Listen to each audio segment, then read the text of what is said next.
Before we get started, Representative Fry, if you would lead us in a word of prayer, please. Which number are you? 15? 15. Right. Dear Heavenly Father, we thank you for this day. We thank you for all the people assembled in this room.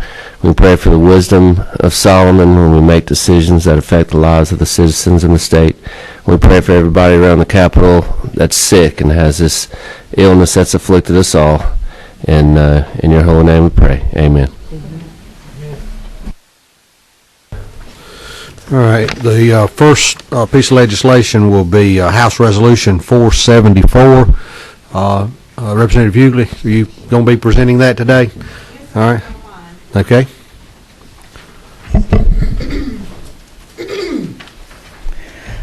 Thank you, Mr. Chairman, members of the committee. Representative Abrams could not be here today, so she asked me to stand in for her.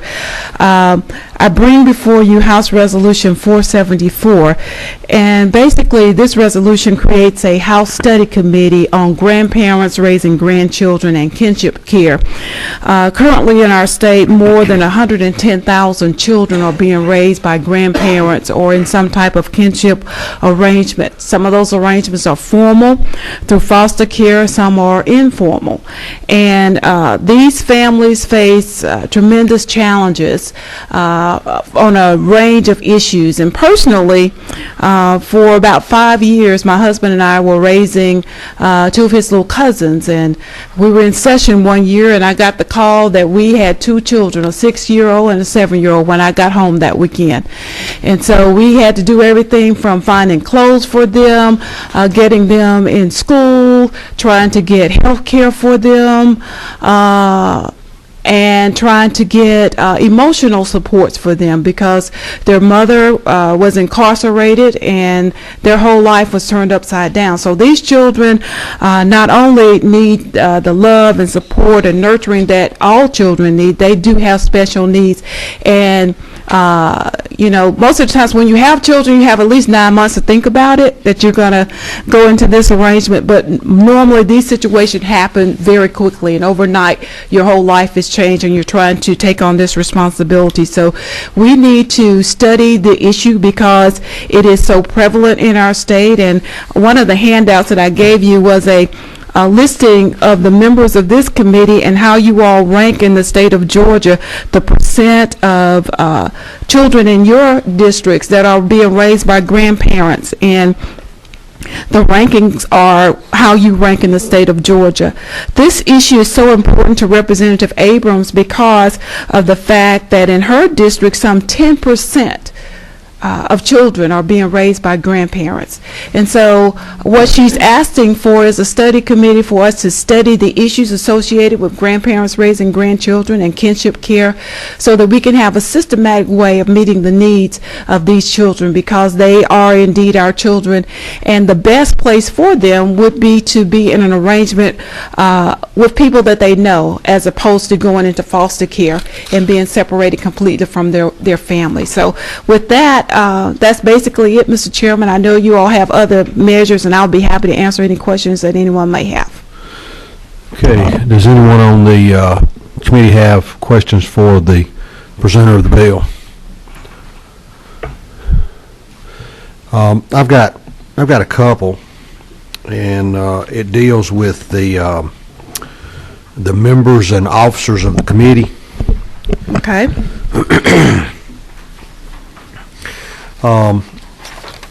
Be composed of 5 members of the House of Representatives, including the minority leader, and 4 members to be appointed by the Speaker of the House of Representatives. Is the reason that Minority Leader Abrams is wanting to be on this is because of her passion for this particular issue? Is that? Yes, I'm certain that it is. And as you know, normally when there's a study committee, the Speaker normally appoints the author of the bill as chair of the committee, and they're normally on that committee. And you know, I don't know why Legislative Council wrote it this way, but that's pretty customary for how the Speaker normally does it. So that would be 2 members of the minority party, and then 2 at whatever the Speaker chose to do that. Well, the Speaker would choose. He would choose all of them, so it's 5 total. So it'll be, according to this, 2 of the minority party and 3 of the majority party. Okay, All right. And under compensation,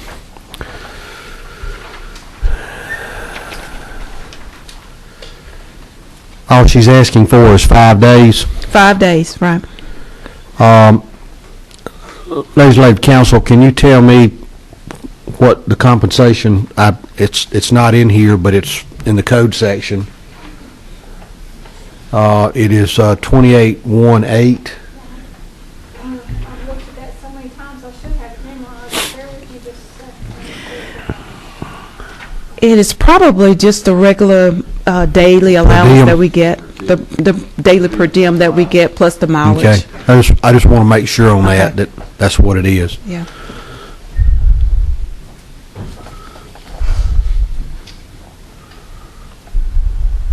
As a follow-up to that, I would, Go ahead. sorry, sir. You're- It says, the allowance is authorized by this resolution should not be received by any member of the committee for more than 5 days unless additional days are authorized. Who would do the authorized? The speaker.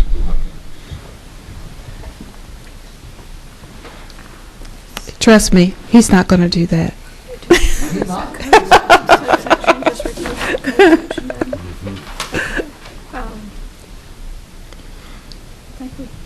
I think that's pre-drafted language that's in there for just the travel. which is 173 plus travel.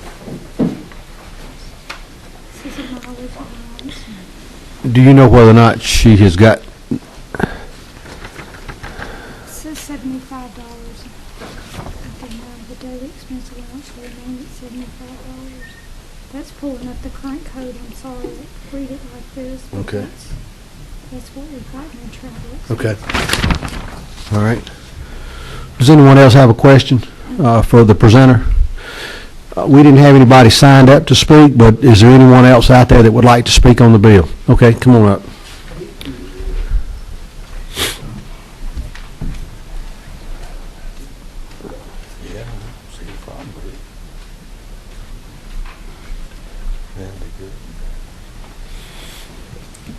Thank you, Mr. Chairman and committee members. I'm Vicki Johnson, and I'm the legislative chair of the Georgia Council on Aging. I'm a volunteer and an appointed member of the council, and I'm here today to lend our support to this bill. We see that this situation affects thousands of grandparents in the state of Georgia, and we believe that it merits further study. Okay. Anyone have any questions for the speaker? Okay, thank you. If was anyone else out there that wanted to speak, come on up.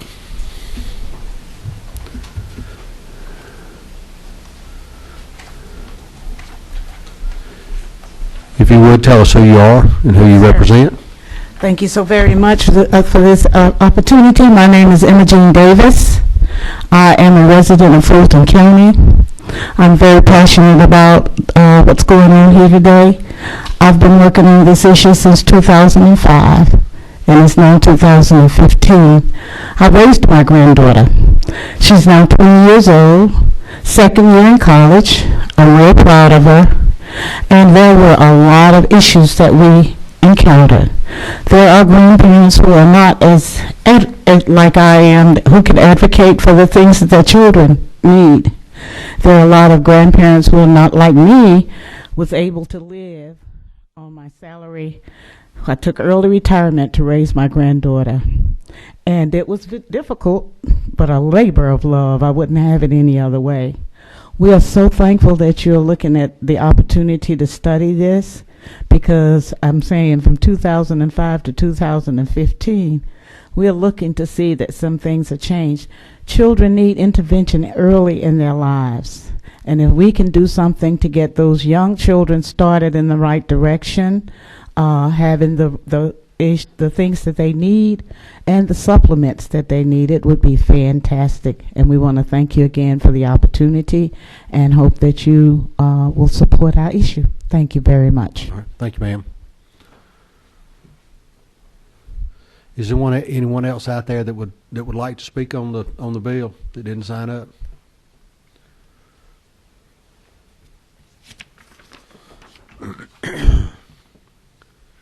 Representative?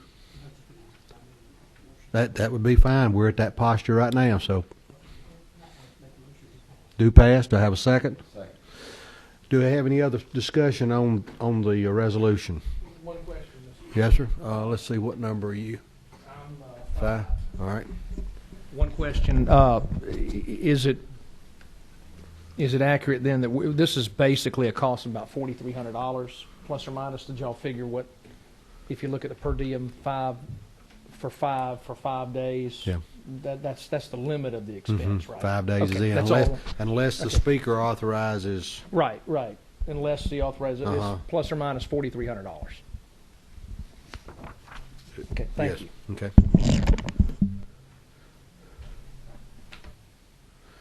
Anyone else? Any other comments? Okay, we're at a posture of a move and second. All those in favor, if you would, say aye. Aye. Any opposed? Measure passes. You would pass that on to Representative Abrams, and look forward to seeing her in or hearing from her in Rules Committee. Thank you all. Thank you.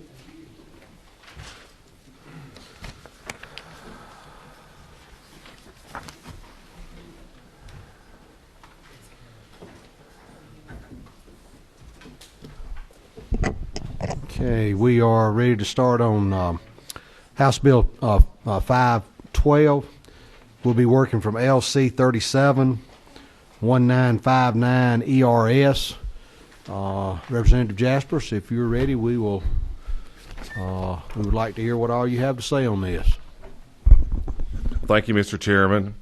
Glad that you have allowed us to be here today under quick notice. I first want to thank our Legislative Council. They're unsung heroes this time of year, getting work done for us in pretty quick fashion and very accurately, and I just want to thank you very much. But I'm glad to be here before you today with this bill. It's for the Department of Behavioral Health and Developmental Disabilities. I guess first thing I thought of was, why me carrying a bill like this? You know, I've got this reputation for other bills, and got one of those too. But in the past few years, I just got to tell you, I have grown to respect this department, and not just Commissioner Berry and staff, but the way they work here, but the way they work in my community, and how I see them working across the state. And as you may know, this agency is undergoing a reorganization, and this bill will address that. And I think it's to become an organization that is agile and accurate and dependable for our citizens. And then I think it's a responsibility I'll take very seriously. I'm going to let me move my stuff there, Sharon.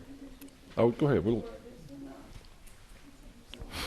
I just want to go back to remember some of you are my classmates coming in here. The first biennial we went to, we listened to the discussion of the federal lawsuit against Georgia and the millions it was going to cost us and the impact it was going to make on our budget. This bill is addressing some of the needs in that lawsuit. And the bill you have before you is a very cooperative bill. It's a work between behavioral health and developmental disabilities and the regional boards and users. Mr. Chairman, I have with me Andrew Johnson from Behavioral Health, who's going to go through the bill with the committee, and we also stand to answer any questions. And I think you'll enjoy his speech. Thank you. Thank you, Representative. Thank you, Mr. Chairman, for allowing us to bring our bill today, and thank you, members of the committee. And I'd like to, particularly on behalf of Commissioner Berry as well, thank you all for giving us this opportunity. We realize it's late in the session, and particularly thank Legislative Council for working with us through a couple of late changes. We won't belabor it, but we'll go through and highlight a few of the substantive issues and answer any questions you all would like. You should have in your packet, of course, the bill, and then I've prepared a guide. It should look like a grid, kind of a spreadsheet, and what that does is highlights the lines in the bill of any substantive changes, the current statute, what it's doing, the proposed language, what it's doing, and then a comment regarding our justification or need for this. So that's kind of a guide to walk along the bill. DBHCD is going through a fairly large, internally, a reorganization. We're really trying to fine-tune what we're doing. We're a fairly young agency. I think everyone knows we were part of the Department of Human Resources, and in 2009 that was all broken out into various departments. And, there's a lot of work that's had to happen since then, and a lot of things we're still trying to get right and get in a better place. We've learned a lot through the ADA settlement agreement, which you all have been very supportive of financially and helping us get to a better place. And a lot of the things you'll see here have been a result of the work that's been being done through the ADA settlement agreement, identifying where we need changes. As we go through this, I think you'll see some good things. We did sit down with some of the changes you'll see outside of the department are what's called regional planning boards who provide public input. One of the reasons we're late to the game, main reason we're late to the game, we sat down with them on 2 different occasions with Commissioner Berry and some of our leadership to ensure that we're on the same page with the changes that are in this bill. They have been amenable to these changes, and we appreciate their support. If you go to page 2, one of the first changes you'll see on line 41 is you'll see what's those regional planning boards I've referenced changed to regional advisory councils. In years past, their role has been different than it is now as our structure has changed.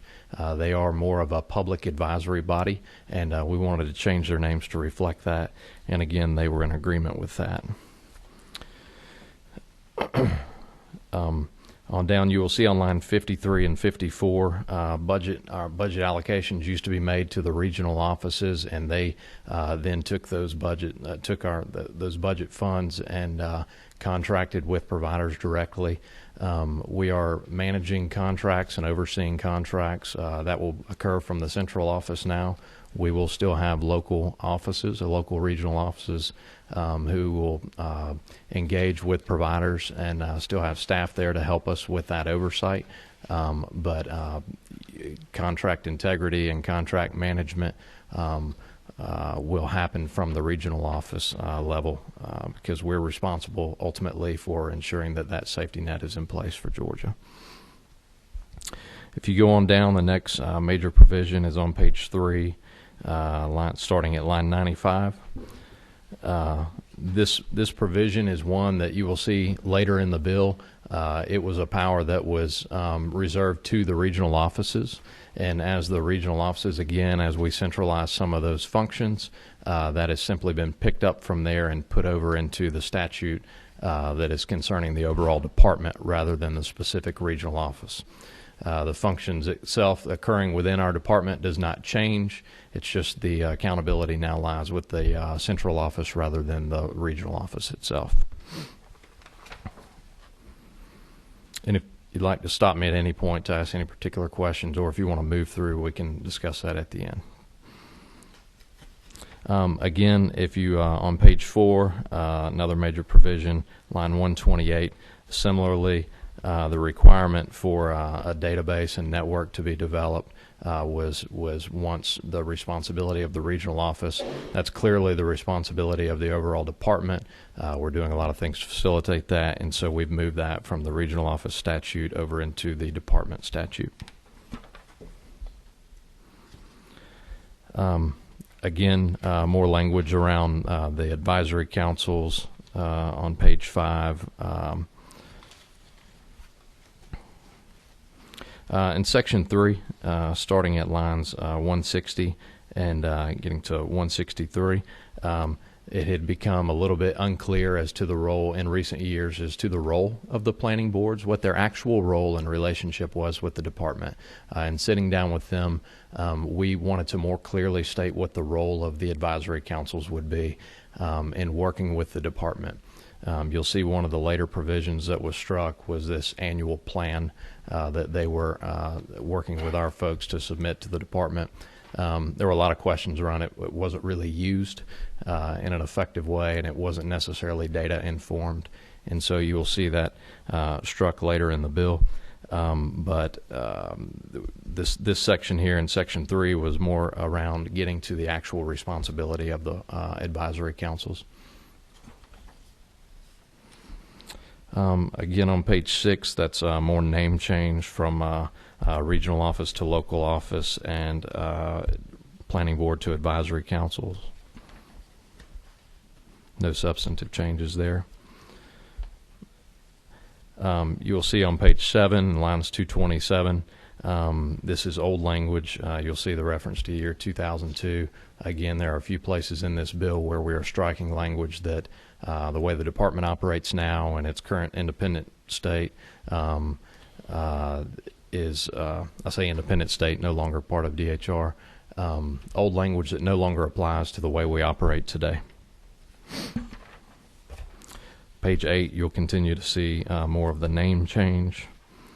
And at the bottom in Section 4, lines 275, each of the regional offices for DBHTD each had a regional coordinator, which was kind of the head of that office. Again, back in a time where they administered their own budgets that were allocated by the department and others, this was kind of the chief of that area, if you will. This one of these pieces, and the reason you'll see this struck from the language, is these 6 regional offices, and I think Representative Petrie, who's probably had some experience in dealing with our regional offices, I don't want to speak for him, but might consider this a breath of fresh air, addressing some of the regional office issues. This has been a sticking point with providers, and for the department, major inconsistencies across these regional offices. Again, the reason why we're centralizing many of these functions.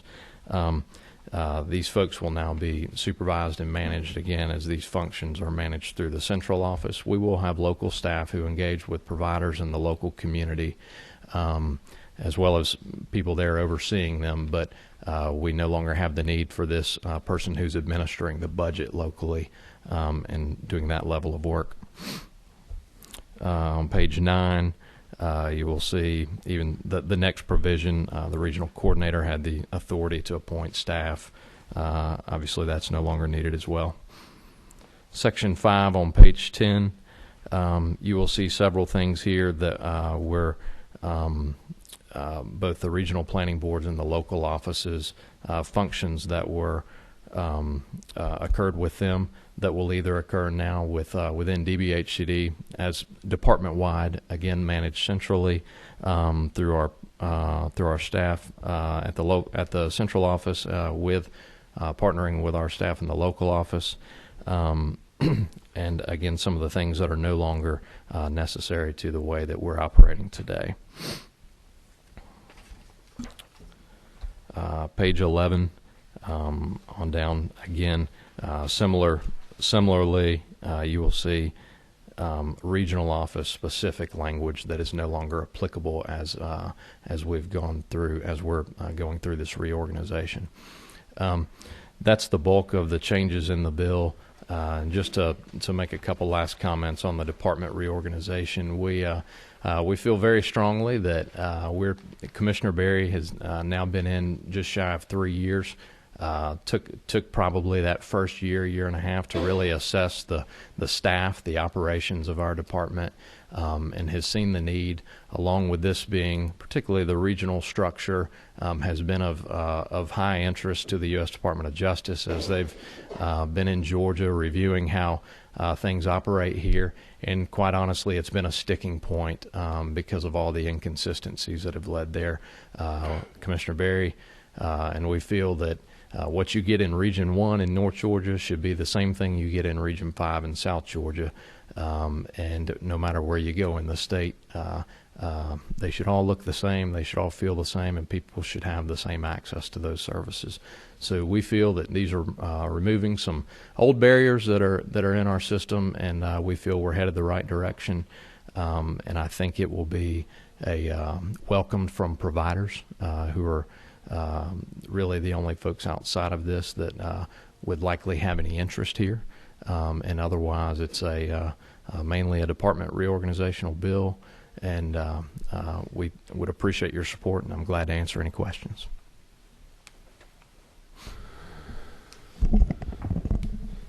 Representative Beasley Teague. Thank you, Mr. Chairman. First of all, how long have you been with the? This is my third session with the department. Okay. So, when you restructure something, it kind of sounds like it went back to what it used to be. The reason we had the problem with the Department of Justice. So, I won't see someone that's 80 years old supposed to be supporting clients and getting paid to do this and really not able to handle the situation because he's somebody's friend. Provider oversight is absolutely one of our highest priorities at this point because particularly with the ADA settlement agreement, to your point, the state is responsible when we contract with providers. We only deliver care. The state only delivers care directly in the state hospitals. Everywhere else, we rely on a contracted provider. We must ensure the integrity of our contracting process and our oversight, our compliance and accountability with providers, our provider performance. If there's an issue with a provider, we need to have good information and ensure that we're constantly understand where this provider, what type of services they're delivering, what quality. So if indeed we need to move to terminate a provider because the care is poor or someone's safety is in jeopardy, then indeed we need to be able to do that. The regional office structure with the inconsistencies among the 6 offices, we have wonderful staff in those offices. I think this structure has been a challenge for them doing their job. I think it's been a challenge for the department to manage a statewide provider network with so many inconsistencies across the state. I believe this, along with some of the other things we're doing in the department that I'd be happy to talk with you about, gets to the core of your question around we have to ensure that people are in safe, whether they're in the state's care or in a contracted provider's care, we absolutely, their safety and well-being is priority one. So you'll be able to do it from the office downtown here.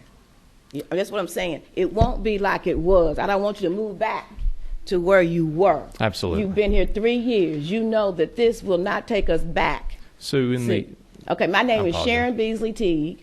I've been talking to your office for over 30 years, not yours, but okay. So what I'm saying is when I go to South Georgia somewhere, I won't find some of the things that I have found. And then I go to North Georgia and find somebody else, and I won't have any providers getting terminated behind crap instead of what's actually going on. That's what I'm saying. And if you don't know who I am, check with somebody else in your department that's been there over 5 years. Yes, because this is serious. I have people in my district that I've had to have moved from this place to that place. I'm not looking for no challenges. I will not have no challenges. So what I'm saying is, when you do this, make these changes, your people will be able to go out and check on the things that we're calling about. Not just me, but anybody that complains, because we started off with family members that was doing these different duties and making sure we got the right information, because that's who calls me. Okay? So we will be able to check this out, get it taken care of, and don't have somebody in a home that the provider, because she's a friend of somebody, she's the provider. So we'll have somebody to be able to check on that and make sure it's none of that. Absolutely.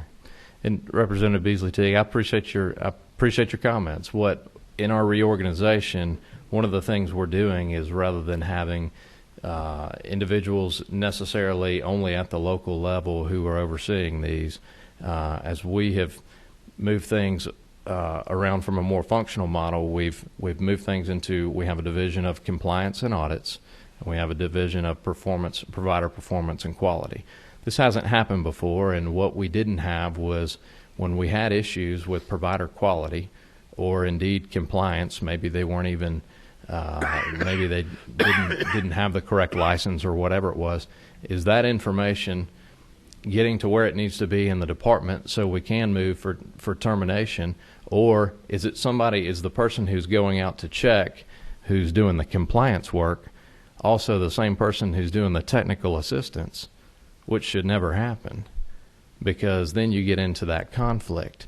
That's one of Commissioner Berry's, key issues, is to eliminate the possibility of that ever happening. Because indeed, you're right, it has happened, and I've heard those stories. And I'm very confident that we are moving the right direction to ensure that that doesn't happen. Have you And seen I'd be this happy model to talk anywhere with you. else? Ma'am? Have you seen this model anywhere else? In any other state? Have you seen it? I don't know, ma'am. I haven't personally. Thank you. Representative Elam. Yours lit up? I'm sorry. I'm sorry. All right, excuse me. Thank you, Mr. Chairman. Sorry, I was looking at the wrong one. And I have to tell you, as you know, I've been a provider of services for aging and for your department for many, many years. So I've seen, I understand the bureaucracy well. And we've had chaos at the state level as well up until recent, until Commissioner Berry. Commissioner Berry's been a tremendous improvement. And but we had a lot of problems prior to that. And we have absolutely had problems on the regional level. So I'm thrilled with this. This is a huge improvement. Let me just begin by saying that. But it's fair to say this is a centralization of what is now a very disparate. I mean, we've got 6 regions. I work in several of those regions, and there's not a lot of consistency. You are right, and it creates a huge problem. And so this is a good thing. But I want to ask you a couple of questions. So the regional boards are gone. I mean, they still exist, but now they're planning boards. They're advisory councils. They're planning boards. They and we've had, if ever there's a poster child for an area where we've had a corrupt and a well, I need to just leave it at that. Regional board. It's in on the coast, not in Savannah, but as you know, our regional board on the coast. We've had a lot of problems there. We had problems with Tidelands. Now we've got Gateway. You guys are now in receivership of Gateway. So we've had a lot of issues down there. So just because this is no longer going to be local or regional doesn't mean that that's not a bad thing in this case, as long as we've got somebody like the current leadership at the state at the top who's really taking care of quality and all those issues that were just spoken to, and y'all have certainly been doing that. But a few questions in. So the planning board now, they've lost a lot of their authority, right? And now, so their role is now much less than it was. And they're really doing, and largely that's a body of community. They're not people that really understand necessarily every aspect of what we do, but they're advocates, and you need that. And they're family members, and you need that. It's a very disparate group, right? So they're really indeed planning, right? Help me to understand exactly what they will do now that they won't be doing, what they will be doing that they're not doing now. So let me distinguish a couple of things. You mentioned the community service boards, which are like Gateway. Right, and I'm not talking about the CSBs. Yeah, I'm so sorry. the CSBs. If I said CSBs, I'm not talking. No, I only you're good. alluded to them. As a sideline. Yes, sir. I'm not talking about the CSBs, right? So the planning boards, the folks, one of our first sit-downs with them, they agreed that because of no longer being involved in how budgets are allocated, they haven't had the authority that you spoke of for years, just because we've been in a different model for a number of years. Probably since 1993 when we moved to a grant and aid funding model for providers. So that the goes back to boards, House Bill 100, right? Yes, sir. Yeah, yes, gotcha. sir. Okay. So the planning boards, we changed the name to advisory council to more accurately reflect their role. Again, advisory, helping us understand where there are gaps in services in their community or needs. Because indeed, to your point, they are appointed by the county governing authority, one per every 50,000 population, and they're required by the law to be advocates, the parent of a consumer, family member of a consumer, potentially a consumer themselves, or someone interested in behavioral health or developmental disabilities. So again, it is, I believe it accurately reflects that it is an advisory capacity.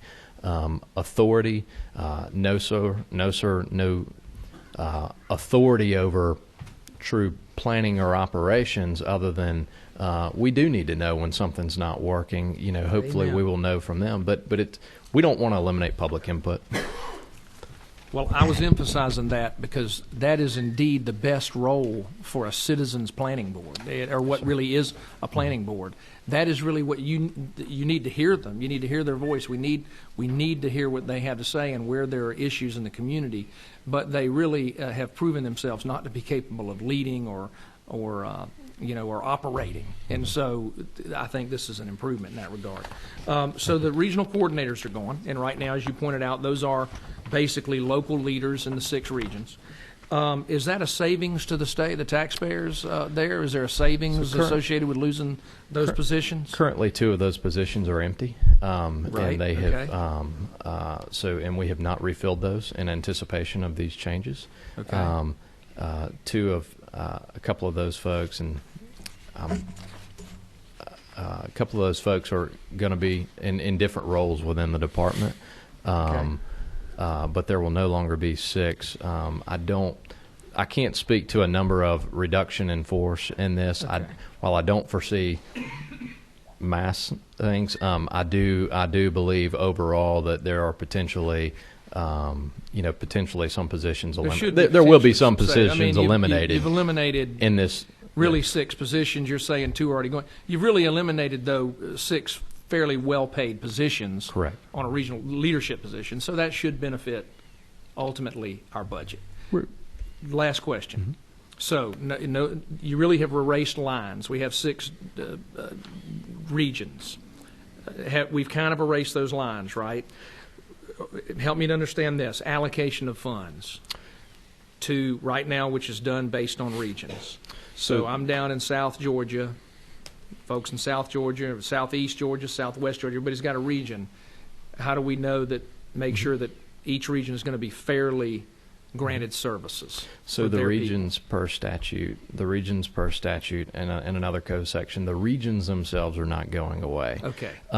We still have not allocated per region in quite some time. Right. You know, we believe we will contract with services where we need them. If there's a need, then we will, seek to fill that need by getting additional services. You're looking at planning lists. We're doing a et cetera? lot of looking at planning list. We're doing a lot of work around our data management systems and all. We need to better understand where service needs are, where gaps are. If we're going to contract for instance, group homes, CLA group homes. Do we need one? Do we need 10 more in Region 5? Yeah, Do we need 2 more? How do we know where to put it? We have to better understand where that is. Again, we want to put the funds where the needs are, where the service needs are, not necessarily by regions. No, and I respect that as well. I just want to make sure everybody's and there are being a few, represented, if you will. So, yes, sir. And there are some federal implications around, particularly like the now and comp waiver. The CMS, Center for Medicare and Medicaid Services, require us to look at, when we're looking at most in need, to look at that statewide, not by region. Gotcha. And so, there are some federal implications around looking at things from a statewide perspective too, that we're, very interested in. Well, thank you, and I have to tell you, I think this is a tremendous idea. I'm very supportive. I will say this, though, and we have to be cognizant of this. This would have never worked under the previous leadership. But absolutely, under the current leadership with Commissioner Berry, this should be good for everybody in Georgia, and especially the individuals we serve, which is what it's all about. This is good, and I appreciate it. Thank you for your comments. Thank you. Representative Rogers. Thank you, Mr. Chairman. Mr. Johnson, Mr. Jeff. First of all, I want to commend you for bringing the bill, for all the hard work on Thank you. the bill. I want to kind of put it in perspective, maybe wrap up. I think probably would you agree that it's a fair statement to say that this bill is not the be-all and end-all to solve all the problems? And but that what you have done is taken, I think everyone would agree here, a very bad situation from the past. Looked at the situation and made a really good first start, try to correct the problems, and by doing this, you've got us back on the right track right now. And Thank you for your comments, and I agree 100%. Thank you very much for your hard work. Thank you, sir. Representative Beasley Teague. Yes, sir. So when you understand the regions and whatnot, my bottom line don't depend on what amount of money a region would get, but I'm basing my information off of what I've seen. So you're going to definitely be able to, with this advisory board, the amount of money that a client gets would be based on the needs of that client. Correct. Not some figurative something because they are a pal of somebody, right? Correct. We require clinical justification, and and are trying to be put a lot of scrutiny on that, because no one should get, particularly whether it's waiver services or state-funded services, no one should be getting something because the provider has a relationship with someone in a position at the department or anything else. That absolutely cannot happen. Okay, so I don't even know the representative's name, but if I look up his information, and I won't find that he's getting contracts in areas that he shouldn't just because he's on this panel up here, will it? That's what I'm saying. Not. Because Absolutely that's the not. kind of stuff I've been looking at in these regions. Y'all, those who have been here, you know what I'm talking about. And you're absolutely correct. I've heard of issues that have Okay. happened in the regions in the past, and I know people have been terminated, even recently, where there was relationships with providers. Okay, So, cool. absolutely. Okay, so I've had a relationship with one of the other administrations, and the way that they settled the disagreement with the Department of Justice was all in writing, and people did not like it because they had to follow the rules. And I'm not looking for nobody to go back on that to cause us any more heartburn. Representative, is there a question in there somewhere? If you want Just to as speak long on as the we bill, don't fall back Yeah. if you want to into speak where on we the could be bill, we'll let you sued. speak on the Okay. bill. Okay, thank But, you. okay. I don't. For us to fall back into where we were, actually, 93. No one wants to improve it more than we do, I assure you. Just a second. Do I have anyone out in the audience that wanted to speak for or against the bill?